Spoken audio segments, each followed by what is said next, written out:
High বন্ধুরা, কেমন আছো তোমরা? আজ নিয়ে এসেছি সুস্বাদু নিরামিষ রান্না। আজ বানাবো নিরামিষ পটলের কোরমা। দেখে জানাবে কেমন লাগলো রান্না। প্রথমে নেব 10-11টা পটল, হালকা খোসা ছাড়িয়ে নেব গোটা পটল কেটে। ছুরি দিয়ে দুমুখ নেব চিড়ে। কড়াইতে সর্ষের তেল দিয়ে দেব পটলগুলো ছেড়ে। কিছু সময় ধরে ভেজে দেব নুন হলুদ ছড়িয়ে। আরও কিছুক্ষণ ভেজে পটল নেব তুলে। 2 চামচ সর্ষের তেল মেশাবো কড়াইতে। গুঁটো শুকনো লঙ্কা, তেজপাতা, গোটা জিরে ফোড়ন দিয়ে মেশাবো আদা জিরে ধনে বাটা। একটু ভেজে জল মিশিয়ে কম আঁচে নেব মশলাটা কাঁচা গন্ধ দূর করে।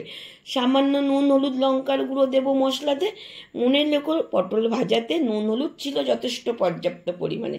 2 চামচ পোস্ত বাটা দিয়ে নেব নাড়াচাড়া করে। এবার দেব 2 চামচ টক দই ফেটিয়ে মশলাটাতে। একটু কষিয়ে দেব ভাজা পটল ঢেলে। আর অল্প আগে থেকে রেডি করা নারকেলের দুধ দেব ঢেলে। কিছুক্ষণ কম আঁচে সময় ধরে নেব ফুটিয়ে। চিনি দেব পরিমাণ মতো, নিরামিষ রান্না বলে। শাহি গরম মশলা ছড়িয়ে নেব রেডি করে পটলের কোরমা। ওপর থেকে দিয়ে দেব একটু ঘি মিশিয়ে। এইভাবে বানিয়ে নিলেই রেডি পটলের কোরমা। কেমন লাগলো রান্নাটা জানিও বন্ধুরা কমেন্ট করে।